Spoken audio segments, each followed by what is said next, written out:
നമസ്കാരം. ആഫ്രിക്കൻ രാജ്യങ്ങളായ സുഡാനിലും നൈജീരിയയിലും അതിഭീകരമായ അതിക്രമങ്ങളാണ് അരങ്ങേറിക്കൊണ്ടിരിക്കുന്നത്. ഏറ്റവും കടുത്ത പ്രതിസന്ധി സുഡാനിലാണ്. 10,000-കണക്കിന് ആളുകൾ അതിഭീകരമാം വിധം കൊല്ലപ്പെടുന്നു, കൂട്ടബലാത്സംഗത്തിന് ഇരകളാക്കപ്പെടുന്നു. ലക്ഷക്കണക്കിന് ദശലക്ഷക്കണക്കിന് ആളുകൾ ഡിസ്പ്ലേസ്ഡായി, അതായത് പലായനം ചെയ്യേണ്ട സാഹചര്യം രൂപപ്പെടുന്നു. പ്രധാനമായും അവിടെ നടക്കുന്നത് ആഭ്യന്തര യുദ്ധമാണ്. സുഡാനീസ് ആംഡ് ഫോഴ്സ് അഥവാ SAF സുഡാന്റെ ഔദ്യോഗിക സായുധ സേനയാണ്. എതിരാളികളായി നിൽക്കുന്നത് റാപ്പിഡ് സപ്പോർട്ട് ഫോഴ്സ് RSF എന്ന സംഘടനയാണ്. ഒമർ അൽ ബഷീർ സുഡാന്റെ അധികാരത്തിൽ നിന്ന് ഭരണ തലപ്പത്ത് നിന്ന് അട്ടിമറിക്കപ്പെട്ടതിന് ശേഷം വലിയ ആഭ്യന്തര പ്രശ്നങ്ങൾ അവിടെ രൂപപ്പെടുന്നു. അതായത് സൈനിക അധികാരവുമായി ബന്ധപ്പെട്ട തർക്കങ്ങളുടെ ഒരു കേസ് സ്റ്റഡി മെറ്റീരിയൽ യഥാർത്ഥത്തിൽ ഈ സുഡാന്റെ ചരിത്രം പരിശോധിച്ചാൽ വൃത്തിയായി കിട്ടും.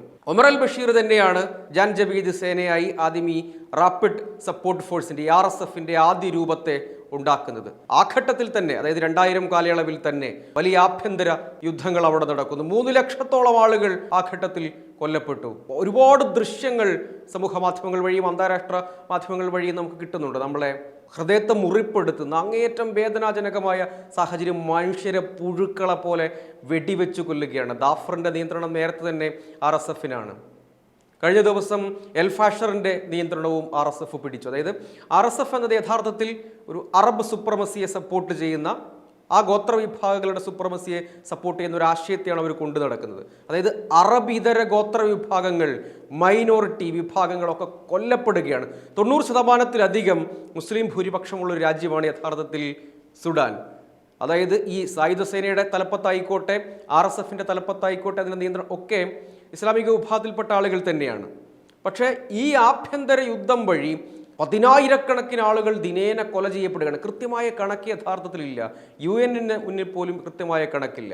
പക്ഷെ അവിടെ വംശഹത്യ നടക്കുന്നു എന്ന് US അടക്കമുള്ള ഏജൻസികൾ പറയുന്നുണ്ട്. ഇത് ആളുകൾ, കുട്ടികളടക്കം, അതായത് കണക്കുകൾ പരിശോധിക്കുമ്പോൾ, പല മാധ്യമങ്ങൾ റിപ്പോർട്ടുകൾ പരിശോധിക്കുമ്പോൾ കാണാം 100 കണക്കിന് കുട്ടികൾ, മാതാപിതാക്കൾ കൊല്ലപ്പെട്ടു. ആരും അനുഗമിക്കാനില്ലാതെ കുട്ടികൾ അലഞ്ഞു നടക്കുന്നു. മൃതദേഹങ്ങൾ, അതായത് മൃതദേഹങ്ങളുടെ തന്നെ ഒരു തലസ്ഥാനമായി ചില പ്രദേശങ്ങൾ മാറുന്നു. ശവപ്പറമ്പുകൾ, മരണത്തിൻ്റെ താഴ്വരയായി പല പ്രദേശങ്ങളും മാറുന്നു എന്നൊരു സ്ഥിതി അവിടെയുണ്ട്. അറബിതര ഗോത്രവിഭാഗങ്ങൾ, ക്രൈസ്തവർ, അവരൊക്കെ ജീവൻ പിന്നെ അവർക്ക് ബാക്കിയുണ്ടാവില്ല RSFന്റെ പിടിയിൽപ്പെട്ടാൽ. അങ്ങനെയുള്ള എല്ലാ ആളുകളെയും കൊന്നു തള്ളുകയാണ്. അത്രയും വലിയ ക്രൂരത അവിടെ നടക്കുന്നു. ഈ ഇടക്കാലത്ത്, അതായത് ഒമർ അൽ ബഷീറിന്റെ കാലത്ത് തന്നെ സൗത്ത് സുഡാൻ വേർപിരിഞ്ഞു പോയതാണ്. സൗത്ത് സുഡാനിൽ ക്രൈസ്തവ ഭൂരിപക്ഷമാണ്. ഈ പ്രദേശത്ത് തന്നെ സ്വർണ്ണഖനികളുടെ നിയന്ത്രണം വളരെ പ്രധാനമാണ്. അതിന് അന്താരാഷ്ട്ര തലത്തിലുള്ള മറ്റു പലരുടെയും പിന്തുണ കിട്ടുന്നു, ആയുധങ്ങൾ കിട്ടുന്നു.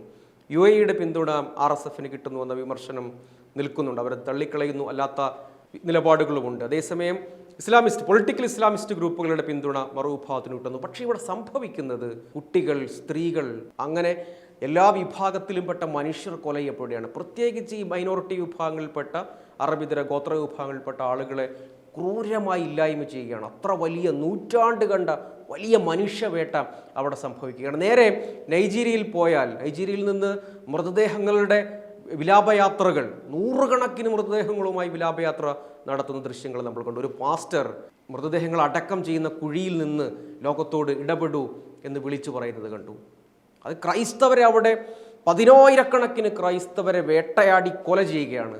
ക്രൈസ്തവരെ തട്ടിക്കൊണ്ടുപോകുന്നു. ബൊക്കോ ഹറാം എന്ന തീവ്രവാദ സംഘടനയാണ് അതിന് നേതൃത്വം കൊടുക്കുന്നത്.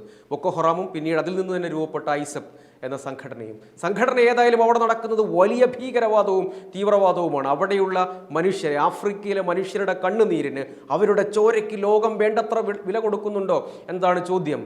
നൈജീരിയയുടെ വിഷയത്തിൽ ഡൊണാൾഡ് ട്രംപ് ട്രൂത്ത് സോഷ്യൽ വഴി അദ്ദേഹം പ്രസ്താവന ഇറക്കി, ഞങ്ങൾ തോക്കുകളുമായി ഇരച്ചെത്തും, അവിടുത്തെ ക്രൈസ്തവരെ സംരക്ഷിക്കണം, അവർ വംശഹത്യ നേരിടുന്നു, അവരെ സംരക്ഷിക്കണം, അവർ അസ്തിത്വ പ്രതിസന്ധിയാണ്, അവരെ സംരക്ഷിക്കാൻ പ്രതിജ്ഞാബദ്ധമാണ് എന്ന് ട്രംപ് പറഞ്ഞു. ട്രംപ് യുദ്ധത്തിന് തയ്യാറെടുക്കൂ എന്ന നിർദ്ദേശം നൽകുകയും ചെയ്തിട്ടുണ്ട്. സംരക്ഷണം ഉണ്ടാകും എന്ന നിലപാട് നൈജീരിയയുടെ പ്രസിഡന്റൊക്കെ നിലപാട് സ്വീകരിക്കുന്നുണ്ട്. പക്ഷേ ഈ ഇടങ്ങളിൽ ഈ വിഭാഗങ്ങൾ ടാർഗറ്റ് ചെയ്യപ്പെടുകയാണ്. സ്കൂളിൽ നിന്നൊക്കെ 100 കുട്ടികളെയൊക്കെ തട്ടിക്കൊണ്ടുപോയി സെക്ഷൽ സ്ലേവ്സ് ഒക്കെ ആക്കി മാറ്റുക, ലൈംഗിക അടിമകളാക്കി മാറ്റുന്നു, കൊന്നുകളയുന്നു, കൊന്നു തീർക്കുന്നു എന്ന് പറയാം. അങ്ങനെ വലിയ വേട്ട അവിടെയല്ല സുഡാനിൽ, അവിടെയുള്ള ഇത്തരം മൈനോറിറ്റി വിഭാഗങ്ങൾ ക്രൈസ്തവരൊക്കെ ടാർഗറ്റ് ചെയ്യപ്പെടുമ്പോൾ നൈജീരിയയിൽ നേരിട്ട് ക്രൈസ്തവരാണ്. ബൊക്കോ ഹറാം അങ്ങനെ പെൺകുട്ടികളൊക്കെ തുടർച്ചയായി തട്ടിക്കൊണ്ടുപോകുന്നു. പലരെയും കണ്ടുകിട്ടാത്ത സ്ഥിതിയുണ്ട്. ആളുകളെ കൊന്നൊടുക്കുന്നു. അങ്ങനെ പതിനായിരങ്ങൾ ഇത്തരം ലക്ഷ്യങ്ങളുള്ള ഗ്രൂപ്പുകളുടെ തോക്കിൻ്റെ ഇരകളായി മാറുന്നു എന്നതാണ് സ്ഥിതിവിശേഷമായുള്ളത്. പക്ഷേ നമ്മൾ കാണേണ്ടത് പലപ്പോഴും നമ്മുടെ സാംസ്കാരിക നായകർക്ക് ജലദോഷമായിരുന്നു എന്ന് തോന്നുവേണ്ടി വരും. കവികൾക്ക് കൈക്ക് വേദനയാണ്, കവിത എഴുതാൻ പറ്റില്ല. വലിയ പ്രസംഗകർക്ക് തൊണ്ടവേദനയാണ്, അവർ അതിനെക്കുറിച്ചൊന്നും പറയുന്നത് കാണുന്നില്ല. വല്ലാത്തൊരു നിശബ്ദത ഈ വംശഹത്യയെക്കുറിച്ച്, ഈ ചോരയെല്ലാം ഒരേ വേദന ഉണ്ടാക്കുന്നു എന്ന നിലപാട് സ്വീകരിക്കേണ്ടവരുടെ ഭാഗത്തു നിന്ന് ഒരു മൗനം. അതോ ഈ വേദന, ഈ ദുഃഖം, ഇങ്ങനെ മൃതദേഹങ്ങൾ കുന്നുകൂടുമ്പോൾ ഇതിൽ ഒരു സങ്കടവും ഉണ്ടാകുന്നില്ലേ? UN എന്നൊരു ഏജൻസി ഉണ്ട്. അന്താരാഷ്ട്ര തലത്തിൽ നമ്മൾ കാണണം, ഇറ്റലിയിൽ പണിമുടക്കില്ല, ലണ്ടനിൽ വലിയ തെരുവ് സംഗമങ്ങളില്ല, ലോകത്തിന്റെ പല ഭാഗങ്ങളിൽ ഇത്തരം വോക്കുകളൊക്കെ നിശബ്ദരാണ്. ഗ്രേറ്റ തൻബർഗിന് വണ്ടിയിൽ കയറി ഫ്രീഡം ഫ്ലോട്ടിലേക്ക് കയറി സുഡാനിലേക്കോ നൈജീരിയയിലേക്കോ പോകേണ്ടി വരുന്നില്ല. ഇത് വല്ലാത്തൊരു വേദന മനുഷ്യരുടെ ഇടയിൽ ഉണ്ടാക്കുകയാണ്. അവിടെയുള്ള ആളുകളെ സംരക്ഷിക്കാൻ, അല്ലെങ്കിൽ ആ ദുഃഖത്തിൽ അവിടെ ഉണ്ടാകുന്ന ക്രൂരമായ വംശഹത്യയിൽ നൈജീരിയയിലും സുഡാനിലാണ് സ്ഥിതിഗതികൾ അങ്ങേയറ്റം. പല സാറ്റലൈറ്റ് ഇമേജസും മറ്റു പല ദൃശ്യങ്ങളും ഒക്കെ ഇതിനകം പുറത്തു വന്നിട്ടുണ്ട്. അതായത് അമേരിക്ക പുറത്തുവിട്ട ചില സാറ്റലൈറ്റ് ഇമേജസ് ഒക്കെ ചില ഇടങ്ങളിൽ കളം കെട്ടിക്കിടക്കുന്ന ചോര തന്നെ, നിരവധി ആളുകളെ നിരത്തി നിർത്തി വെടിവെച്ച് കൊന്നതിൻ്റെ ദൃശ്യങ്ങൾ, ഒരു 2 കുഞ്ഞുങ്ങളെ മാറോടണച്ച് ഒരമ്മയെ ഈ സായുധർ ഭീഷണിപ്പെടുത്തുന്നതിൻ്റെ ദൃശ്യങ്ങളൊക്കെ നമ്മൾ കണ്ടു. അത്രയും വേദനയുണ്ടാക്കുന്ന ഈ ദൃശ്യം ലോകത്തെ വിഷമിപ്പിക്കുന്നില്ലേ, വേദനിപ്പിക്കുന്നില്ലേ? എല്ലാത്തിൻ്റെയും ചലനങ്ങൾ അത്ര വേഗത്തിൽ തന്നെ എത്താവുന്ന കേരളം എന്ന് പറയുന്ന സ്ഥലത്ത് ഇത്തരം ചർച്ചകളൊക്കെ ധാരാളം നടക്കാറുണ്ട്. പക്ഷേ അവർക്ക് മൗനമാണ് പലർക്കും. പല ആളുകളുണ്ടല്ലോ, പല സ്ഥലങ്ങളിൽ ഇരുന്ന് ഈ വിഷയത്തിലൊക്കെ കടുത്ത നിലപാടെടുക്കുന്ന പ്രമുഖരുണ്ടല്ലോ, അവരെ ആരെയും കാണാനില്ല. കടുത്ത വംശഹത്യ, ക്രൈസ്തവ വേട്ട, ന്യൂനപക്ഷ വേട്ട, അറബിതര ഗോത്ര വിഭാഗങ്ങളിൽപ്പെട്ട ആളുകൾക്കെതിരെ വേട്ട. അപ്പോൾ ഈ വിഷയത്തിൽ സമാധാനത്തിനു വേണ്ടി എന്തെല്ലാം സാധ്യതകളുണ്ടോ അതിനുവേണ്ടി ലോകം ഉണരേണ്ട ഒരു സാഹചര്യമാണ്. നിലപാട് പ്രഖ്യാപിക്കുന്ന ആളുകൾ എല്ലായിടത്തും ഉണ്ടല്ലോ, അവരുടെ നിലപാട് പ്രഖ്യാപനങ്ങൾ പല സ്ഥലത്തും കാണാതെ പോവുകയും ചെയ്യുന്നുണ്ട് എന്ന സവിശേഷമായ ഒരു സെലക്റ്റീവ് ആയിട്ടുള്ള പ്രതികരണങ്ങൾ നടത്തുന്ന ആളുകളെ തിരിച്ചറിയാൻ കഴിയുന്ന സന്ദർഭമാണ്. അവരുടെ ഇരട്ടത്താപ്പ് തിരിച്ചറിയാൻ കഴിയുന്ന സന്ദർഭമാണ്.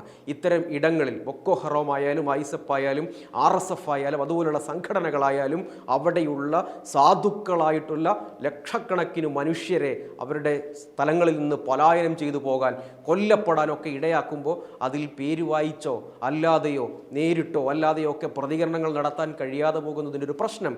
ഇവിടെ തന്നെ ഗോത്ര പ്രശ്നം അടിസ്ഥാനപരമായി ഇത്തരം സംഘർഷങ്ങളുടെ മൂല കാരണമായി ആഫ്രിക്കൻ പ്രദേശങ്ങളിൽ ഗോത്ര സംഘർഷങ്ങൾക്ക് പങ്കുണ്ട്, അത് നിഷേധിക്കേണ്ട കാര്യമല്ല. പക്ഷെ വസ്തുതാപരമായി ഈ വിഷയങ്ങളെയൊക്കെ സമീപിക്കുകയും ആഗോള രാഷ്ട്രീയത്തെ അഡ്രസ്സ് ചെയ്യുകയും ചെയ്യേണ്ടവർ അങ്ങനെ അല്ലാതാവുന്നതുകൊണ്ട് ആളുകൾക്കിടയിൽ സംശയമുണ്ടാകും. ആ സംശയം പലതരത്തിലുള്ള വിഭജനങ്ങളായി മാറും എന്ന തിരിച്ചറിവെങ്കിലും വേണ്ടേ. അതുകൊണ്ടാണ് ആർക്കും ഇതിനെക്കുറിച്ച് കവിതകൾ എഴുതാൻ കഴിയാത്തത്, നിലപാടുകൾ സ്വീകരിക്കാൻ കഴിയാത്തത്, ആഗോള തലത്തിൽ തന്നെ ഈ വിഷയത്തിലൂടെ നിലപാട് രൂപീകരിക്കാൻ കഴിയാതെ പോകുന്നത്. ഇതൊക്കെ സാമ്രാജ്യത്വ പദ്ധതി എന്ന് കേവലമായി പറഞ്ഞ് അവസാനിപ്പിച്ചു പോകാൻ കഴിയുമോ?